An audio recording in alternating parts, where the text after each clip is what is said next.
শিল্পী অর্থেই একজন সৃষ্টিকর্তা, যার জীবনের মূল লক্ষ্যটাই হলো নতুন কিছু সৃষ্টি করা। একজন শিল্পী তার এই সৃষ্টিগুলোকে নিয়েই বেঁচে থাকার চেষ্টা করে। অনেক সময় পারে, অনেক সময় সে হেরে যায়। একজন শিল্পীর জীবনে সবসময় কিছু সংকটময় মুহূর্ত আসে। কখনো শিল্পী সেটা বাঁচিয়ে উঠতে পারে, কখনো তার শিল্পকে নিজের হাতে গলা টিপে মেরে দেয়।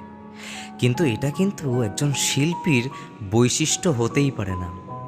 আমি নিজে একজন শিল্পী হয়ে বলছি, এই মুহূর্তগুলোতেও শিল্পীরা, অর্থাৎ যারা সত্যিই তাদের শিল্পকে ভালোবাসে, তারা লড়াই করে। তারা বাঁচিয়ে রাখে তাদের শিল্পকে তাদের নিজেদের মধ্যে দিয়ে। তারা লড়াই করে প্রত্যেকটা মুহূর্তে, তারা লড়াই করে তাদের শিল্পর জন্যে। এটাই হওয়া উচিত একটা শিল্পীর জীবন।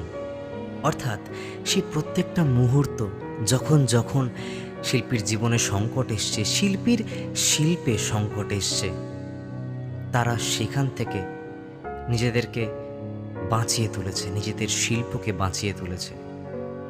এভাবেই কেটে গেছে বহু বহু যুগ, বহু বহু বছর, যেখানে শিল্পীরা নিজেদের শিল্পসত্তাকে সমাজের চূড়ান্ত পর্যায়ে নিয়ে গেছে। তাই লেখক লিখছেন, আমি সৃষ্টি, তাই স্রষ্টাকে ভালোবাসি। কথাসাহিত্যিক মানিক বন্দ্যোপাধ্যায় জন্মগ্রহণ করেন 19শে মে 1908 সালে দুমকাতে। জীবদ্দশায় তিনি লিখে গেছেন সমাজের পিছিয়ে পড়া মানুষদের ইতিবৃত্ত। তার অমর সৃষ্টিগুলির মধ্যে পুতুল নাচের ইতিকথা, পদ্মা নদীর মাঝি, দিবারাত্রির কাব্য ও অন্যান্য উপন্যাসগুলি উল্লেখযোগ্য। এছাড়াও তিনি লিখে গেছেন অসংখ্য ছোট গল্প। তার মৃত্যু হয় 3রা ডিসেম্বর 1956 সালে। আজ আপনাদের জন্য মানিক বন্দ্যোপাধ্যায়ের লেখা ছোট গল্প শিল্পী। গল্পের সূত্রধর আমি, নেহা।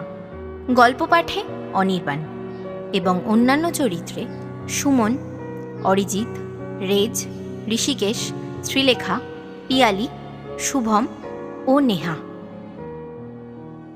শুরু হচ্ছে আজকের গল্প, মানিক বন্দ্যোপাধ্যায়ের শিল্পী।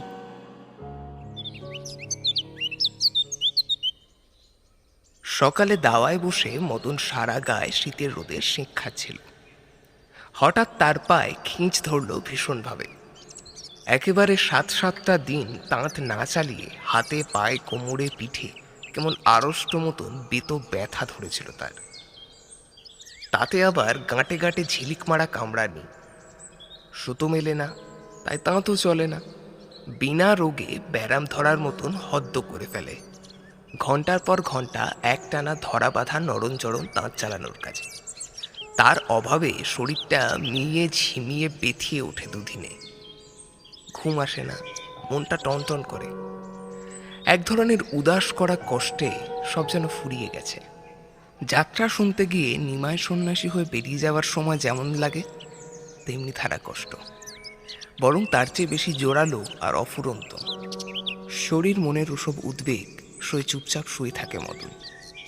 যা সয় তা শুইবে না কেন?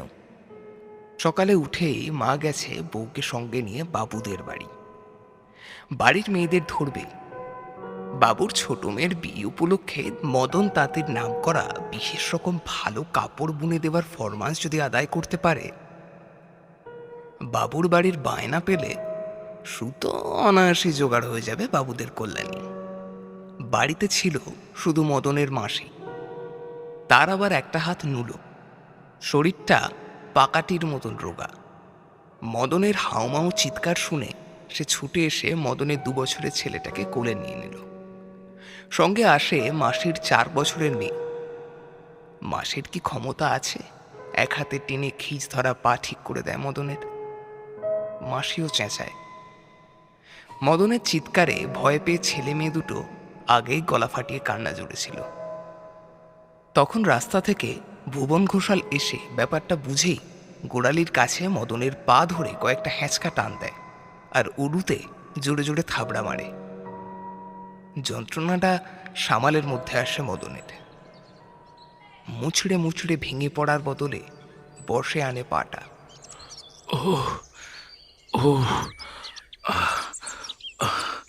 বাঁচালেন মুখে, বাঁচালেন। মুখে সুস্থে সুস্থে মদন পায়ে হাত ঘষে। খড়ি ওঠা ফাটা পায়ে হাতের কড়া তালুর ঘষায় শব্দ হয় শোষেরই মতন। উঠে দুপা হাঁটো, সেরে যাবে। মদন কথা বলে না। এতক্ষণে আশেপাশের বাড়ির কয়েকজন মেয়ে পুরুষ ছুটে এসে হাজির হয়েছে হুল্লোড় শুনে। শুধু উদি আসেনি, প্রায় লাগোয়া কুঁড়ে ঘর তার। কয়েকটা কলা গাছের মোটে ফারাক মদন আর উদির কুঁড়ে ঘরের মধ্যে। ঘর থেকে সে তাঁতিপাড়ার মেয়ে পুরুষের পিত্তি জ্বালানো মিষ্টি গলায় চেঁচাচ্ছে। কি হলো গো, বলি হলো কি? ভুবন রাস্তা থেকে উঠে এলেও এটা জানা কথাই যে উদির ঘর থেকেই সে ডোবা ঘুরে রাস্তা হয়ে এসেছে। উদি হয়তো তাড়া দিয়ে পাঠিয়েছে তাকে। 7 দিন তাঁত বন্ধ মদনের। বউটা তার 9 মাস পোয়াতি। না খেয়ে তার ঘরে কেউ পাছে মরে যায়, উদির এই ভাবনাই হয়েছে। কাল কিছু চাল ডাল দিয়েছিল সে মদনের বউকে চুপি চুপি। লুকিয়ে জিজ্ঞেস করেছিল মদনের মতিগতির কথা। সবার মতো মজুরি নিয়ে সাধারণ কাপড় বুনতে মন হয়েছে কি না মদনের। কেঁদে উদিকে উত্তর দিয়েছে মদনের বউ। না, তার একগুঁয়েমি যে এখনো কাটেনি। পাড়ার যারা ছুটে এসেছিল ভুবনকে এখানে দেখে তাদের মুখের ভাব স্পষ্টই বদলে যায়। ইতিমধ্যে পিসি পিড়ি এনে বসতে দিয়েছিল ভুবনকে। বারবার সবাই তাকায় মদন আর ভুবনের দু চোখে, স্পষ্ট জিজ্ঞাসা নিয়ে। সেও কি শেষে ভুবনের ব্যবস্থা মেনে নিল? রাজি হলো প্রায় বেগার খাটা মজুরি নিয়ে সস্তা ধুতি শাড়ি গামছা বুনে দিতে? মদন অস্বস্তি বোধ করে। মুখের খোঁচা খোঁচা গোফদাড়ি মুছে ফেলে হাতের চেটোতে। সবার নিঃশব্দ জিজ্ঞাসার জবাবেই যেন বুড়ো ভোলাকে শুনিয়ে সে বলে, পায়ে খিঁচ ধরেছিল হঠাৎ। উহ, সে যে কি যন্ত্রণা, একদম মৃত্যু যন্ত্রণা, বুঝলে? মরি আর কি। উনি ছুটে এসে টেনে টুনে ঠিক করে দিলেন পাটা। বাঁচালেন আমাকে। গগন তাঁতের বিটে মোটা বউ অদ্ভুত আওয়াজ করে বলে, কাছেই ছিলেন তা এলেন ভালো, তাই তো বলি মোরা। দাঁত না চালিয়ে গাটা ঠিক নেই। বৃন্দাবন দাঁড়িয়েছিল পিছনে অপরাধীর মতো। তার কুঁড়েও মদনের ঘরের প্রায় লাগাও, উত্তরে একটা আম গাছের ওপাশে, যার দুপাশের ডালপালা দুজনের চালকে প্রায় ছুঁই ছুঁই। বুড়ো ভোলার চেয়ে বৃন্দাবনের বয়স অনেক কম, কিন্তু শরীর তার অনেক বেশি জরাজীর্ণ। একটি তার পুরনো জীর্ণ তাঁত, গামছা আর 8 হাতি কাপড় শুধু বোনা যায় তাতে। তাতে আর সে বসে না, ক্ষমতা নেই তার। তার বড় ছেলে রসিক তাঁত চালায়। সুতোর অভাবে তাঁতিপাড়ার সমস্ত তাঁত বন্ধ। অভাব ও আতঙ্কে সমস্ত তাঁতিপাড়া থমথম করছে। শুধু তাঁত চলছে কেশবের আর বৃন্দাবনের। ভুবন অমায়িকভাবে বৃন্দাবনকে জিজ্ঞাসা করে, তা কখানা গামছা হয়েছে বৃন্দাবন? বৃন্দাবন যেন চমকে ওঠে, এক পা পিছিয়ে যায়। জানি না বাবু, মোর ছেলে বলতে পারবে। ছেলেকে শুধু বেন সব, আমি কিছু জানি না। পিছু ফিরে ধীরে ধীরে চলে যায় বৃন্দাবন। গগনের বউ মুখ বাঁকিয়ে ঝাঁঝিয়ে বলে, আমি কিছু জানি না গো, মোর ছেলা জানে। কত ঢং জানে বুড়ো, ঢঙে আর বাঁচি না। আহা, মা বোনেরা থামো থামো, অত কথায় কাজ কি? যন্ত্রণা গেছে না মদন? মোরা তবে যাই। কেশব গেলেই পয়সা পাবে, গামছা কাপড় মুড়ে দিলেই তো পয়সা মেলে। এইসব কথা, এসব ইঙ্গিত দাঁড়িয়ে দাঁড়িয়ে শুনতে তারা ভয় পায়। সব ঘরে রোজগার বন্ধ, উপোস। তোমার গায়ের তাঁতিরা জানো মদন বড় বোকা। মদন নিজেও 7 পুরুষে তাঁতি। রাগের মাথায় সে ব্যঙ্গই করে বসে। সে কথা বলতে, তাঁতি জাতটাই বোকা। সুতো কিনতে পারছিস না, পারবিও না কিছুকাল। তাঁত বসিয়ে রেখে নিজে বসে থেকে লাভটা কি?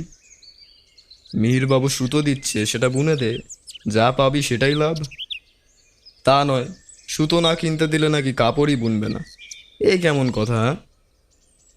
তোমার কথা নয় বুঝতে পারি, সস্তা কাপড় বুনবে না তুমি, কিন্তু ওরা পোষায় না ওদের। শুধু কি সবাই কেনে না কিনতে পারে? আপনি তো জানেন, বেশিরভাগ দাদন কর্জে তাঁত চালায়, পর্দা রাখে দিবারাত্রি তাঁত চালিয়ে, মুখে রক্ত তুলে। আপনি তাও অর্ধেক করতে চান? পারবো কেন আমরা? যাগে, কি আর করার। কর্তাকে আমি কত বলে তোমাদের জন্য সুতো বরাদ্দ করেছিলাম, তোমরা না মানলে আর উপায় কি? বুঝি তো সব, কিন্তু দিনকাল পড়েছে খারাপ। তাঁত রেখে কোনো মতে টিকে থাকা, হয়তো দুদিন বাদে তাঁত বেচতে হবে তোমাদের। ভালো সময় যখন আসবে, সুতো মিলবে আবার, তখন মনে পড়বে এই ভুবন ঘোষালের কথা, বলে রাখছি, দেখো মিলিয়ে। তখন আফসোস করবে, আমার কথা শুনলে তাঁতও বজায় থাকতো, নিজেরাও টিকতে। তাঁত বাধা দিতে বেচতে হলে মিহিরবাবুর হয়ে ভুবনই কিনবে, সেই ভরসাতেই হয়তো গ্যাঁট হয়ে বসে আছে লোকটা। কিন্তু সে পর্যন্ত কি গড়াবে? তার আগে হয়তো ভুবনের কাছে সুতো নিয়ে বুনতে শুরু করবে তাঁতিরা। মাসি এসে ঘুরঘুর করে আশপাশ। যতই হোক বামনের ছেলে পায়ে হাত দিয়েছে মদনের। গড় হয়ে পায়ের ধুলো নিয়ে ভুবনকে যতক্ষণ সে প্রণাম না করছে, মাসির মনে স্বস্তি নেই। মদনের বুঝি খেয়াল হয়নি, ভুলে গেছে সে। মদনের পা দুটো টান হয়ে ভুবনের পিঁড়ির দিকে এগিয়ে গেলে মাসির আর ধৈর্য থাকে না। মদনের কানের কাছে মুখ নিয়ে গিয়ে প্রণামের কথাটা মনে করিয়ে দেয় সে। আর পারি না বাপু, পেন নামটা করে নিস, বামুনের বেটা। মদন একবারে খিঁচড়ে ওঠে। মেয়েটাকে নে না কোলে, কেঁদে মরছে তো। মরগে না, হেতা থেকে যেটা মরবি। ছেলে মেয়ে দুটোকে নিয়ে মাসি পালায়। মদনের এ মেজাজ চেনে মাসি। মেয়ে কাঁদছে বলে বকুনি মিছে, ওটা ছুতো। ছেলে পেলে কানের কাছে চেঁচালে মানুষের মনের অশান্তি কেন হবে মাসি জানে না, মদনও বোঝে না। ছেলে মেয়ের কান্নাও মদনের কানে লাগে না। তাঁতের ঠকাঠকি, মেয়েদের বকাবকি ঝিঁঝির ডাকের মতো। মেজাজটাই বিগড়েছে মদনের। না করুক প্রণাম সে বামুনের ছেলেকে। মদনের ওপর মাসিমার বিশ্বাস খাঁটি। রামায়ণ সে পড়তে পারে সুর করে, তাঁতের কাজে বাপের নাম সে বজায় রেখেছে। সেরা জিনিস তৈরির বায়না পায় মদন তাঁতি। মদনের মার সঙ্গে কচি বসে এ বাড়িতে এসে মাসি শুনেছিল, বাবুদের বাপের আমলে বেনারসি বুনে দেওয়ার বায়না পেয়েছিল মদনের বাপ। বিয়ের সময় জালের মতন ছিষ্টি ছাড়া শাড়ি বুনে পরতে দিয়ে তার সঙ্গে যে মশকরা করেছিল মদনের বাপ, সে কথা কোনোদিনও ভুলবে না মাসি। আর আজ আকাল, বায়না আসে না, সুতো মেলে না, তাঁত চলে না, তবু মদন উঁচা কাপড় বোনে না। ওর জন্য কষ্ট হয় মাসির, ওর বাপের কথা ভেবে।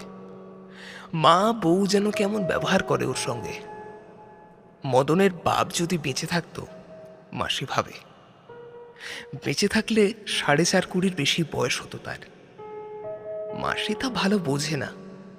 শুধু শ্রীধরের চেয়ে সে বেশি বুড়ো হয়ে পড়ত, ভাবতে মনটা তার মুষড়ে যায়। শ্রীধর তাঁতির বেঁচে থাকার দুর্ভাগ্য দেখে সে নিজেই কামনা করে, এবার বুড়োর যাওয়াই ভালো।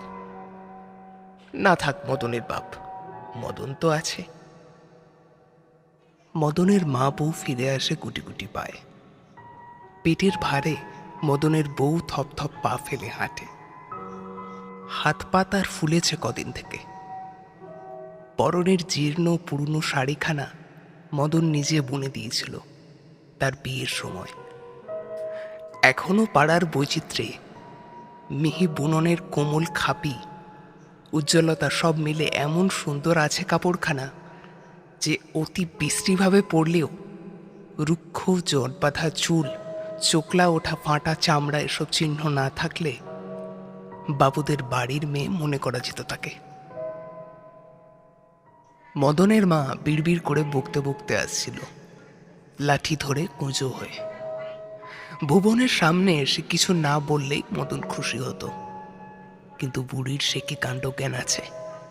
সামনে এসে সে শুরু করে দেয় মদন তাঁতের এ অতি বশীকরণ, বসন্ত শাড়ির বায়নার কথা শুনেই। বাবুর বাড়ির মেয়েদের হাসি টিটকারি দিয়ে তাদের বিদেয় করার কাহিনী। ওসব কাপড়ের চল আছে নাকি আর? দিদিমারা, ঝিরা আর চাষার ঘরের মেয়েরা পরে ওসব শাড়ি। বললো বললো ওসব কথা? বেড়েছে বাবুরা, অতি বার হয়েছে বাবুদের। মরবে, এবার মরবে।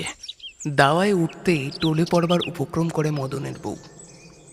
খুঁটি ধরে সামলে নিয়ে ভিতরে চলে যায়।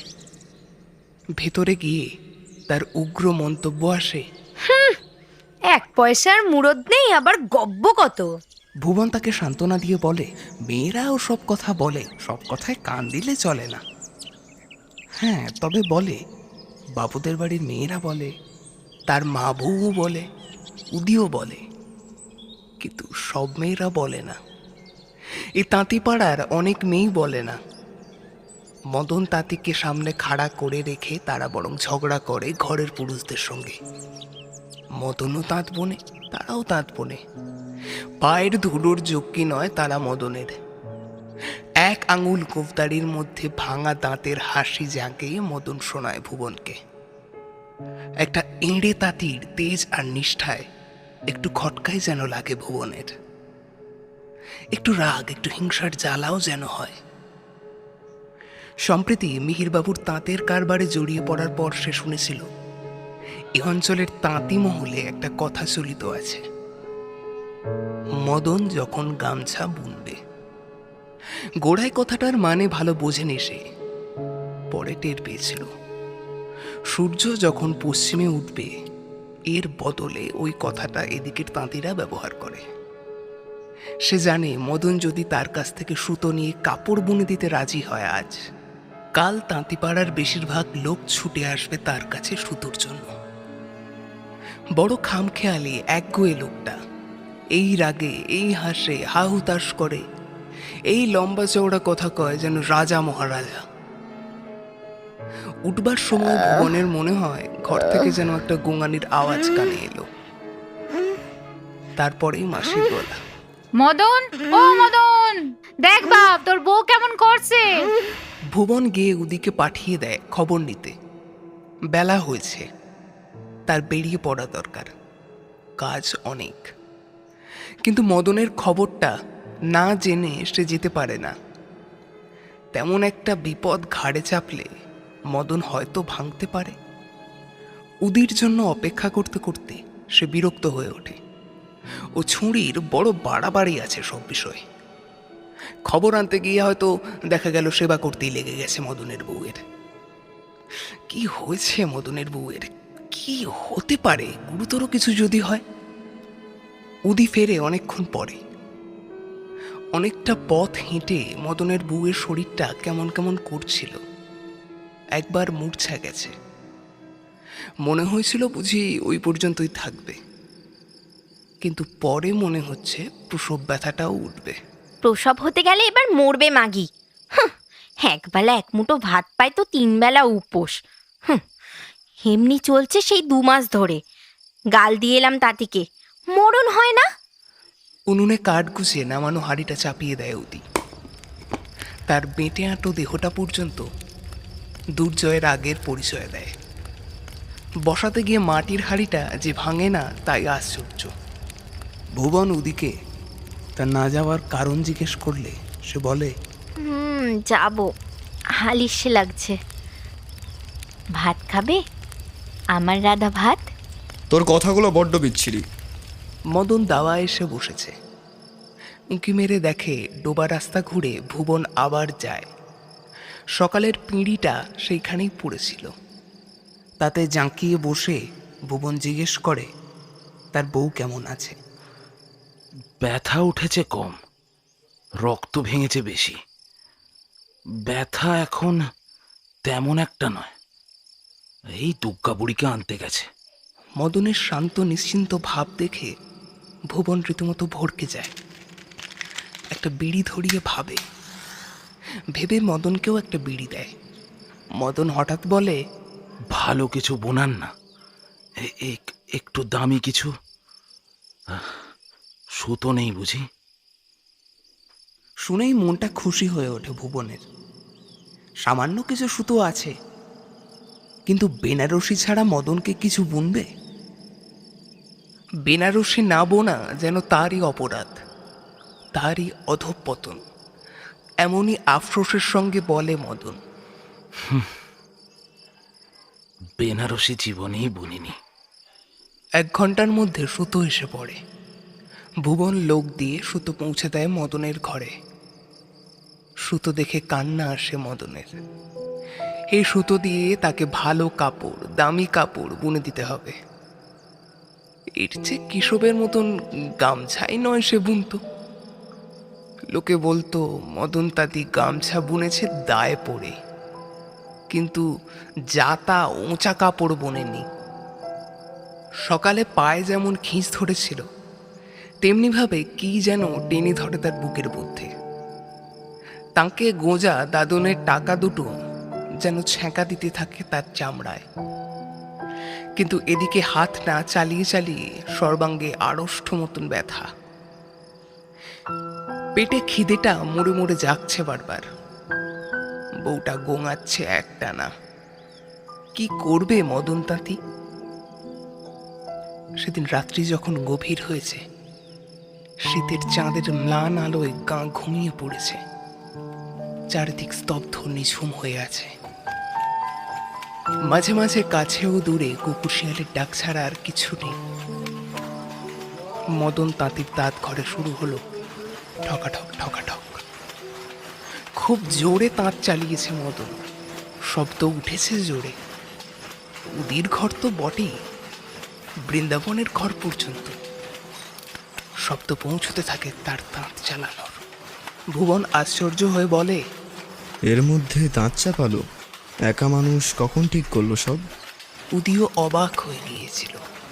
ও খাঁটি গুণী লোক, সব পারে। বলে সে ভয় ও বিস্ময়ে কান পেতে থাকে। বুড়ো বৃন্দাবন ছেলেকে ডেকে বলে, মদন তাঁত চালায় নাকি রে? তাছাড়া আর কি, রাত দুপুরে চুপি চুপি তাঁত চালাচ্ছেন। ঘাট শুধু মোদের বেলা। ভুবনের সুতো নাও হতে পারে। কার সুতো তবে? কার আছে সুতো ওই ভুবন ছাড়া? মদনের তাঁত কখন থেমেছিল উদি জানে না। ভোরে ঘুম ভেঙেই ছুটে যায় মদনের কাছে। মদনকে ডেকে তুলে সাগ্রহে বলে, কতটা বুনলে তাঁতি? আয় দেখে যা। মদন তাকে নিয়ে যায় তাঁত ঘরে। ফাঁকা শূন্য তাঁত দেখে থ বনে থাকে উদি। সুতোর বান্ডিল যেমন ছিল তেমনি পড়ে আছে। সুতো মদন উদির হাতে তুলে দেয়, টাকা দুটোও দেয়। বলে, যা যা নিয়ে যা, ফিরিয়ে দিকে যা ভুবন বাবুকে। বলিস মদন তাঁতি যেদিন গামছা বুনবে। একটু বেলা হতে তাঁতিপাড়ার অর্ধেক মেয়ে পুরুষ দল বেঁধে মদনের ঘরের দাওয়ার সামনে এসে দাঁড়ায়। মুখ দেখলেই বোঝা যাচ্ছে তাদের মনের অবস্থা। রোষে ক্ষোভে কারোর চোখে জল এসে পড়ার উপক্রম করেছে। গগন তাঁতির বউটা পর্যন্ত নির্বাক হয়ে গেছে। বুড়ো ভোলা বলে, ভুবনের থেকে তুমি সুতো নিয়েছ মদন? দুপুর রাতে তুমি চুপি চুপি তাঁত বুনেছ? যাও তাঁতটা দেখে এসো। তুমি তাঁত চালাওনি রাত্রিবেলা? চালিয়েছি চালিয়েছি, খালি তাঁত চালিয়েছি। তাঁত না চালিয়ে খিঁচ ধরলো পায়ে, তাই খালি তাঁত চালালাম একটু। ভুবনের সুতো নিয়ে তাঁত বুনবো? বেঈমানি করব তোমাদের সাথে কথা দিয়ে? মদন তাঁতি যেদিন কথার খেলাপ করবে। হঠাৎ মদন থেমে যায়।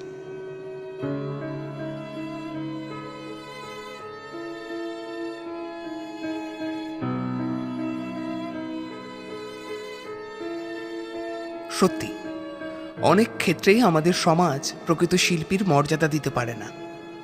কিন্তু একজন প্রকৃত শিল্পী তার সৃষ্টির আনন্দে সর্বদা লীন হয়ে থাকে। সমাজ তাকে তিরস্কার করুক বা বহিষ্কার, শুধুমাত্র পুরস্কারের লোভে সে তার ভালোবাসাকে বিকিয়ে দেয় না। শেষ হলো আজকের পরিবেশনা। এতক্ষণ শুনছিলেন মানিক বন্দ্যোপাধ্যায়ের শিল্পী। গল্প পাঠে আমি অনির্বাণ, মদনের চরিত্রে সুমন, ভুবন ঘোষালের চরিত্রে অরিজিৎ, মদনের মাসির চরিত্রে পিয়ালি, গগন তাঁতির বউয়ের চরিত্রে নেহা, বৃন্দাবনের চরিত্রে ঋষিকেশ, মদনের বউয়ের চরিত্রে শ্রীলেখা, উদির চরিত্রে নেহা, কেশবের চরিত্রে শুভ, বুড়ো ভোলার চরিত্রে রেজ, পোস্টার ডিজাইনিং ও মাস্টার মিক্সিংয়ে রেজ। আপনারা আপনাদের সুচিন্তিত মতামত আমাদের জানাতে পারেন ডেসক্রিপশন বক্সে দেওয়া মেল অ্যাড্রেসে অথবা কমেন্ট বক্সে।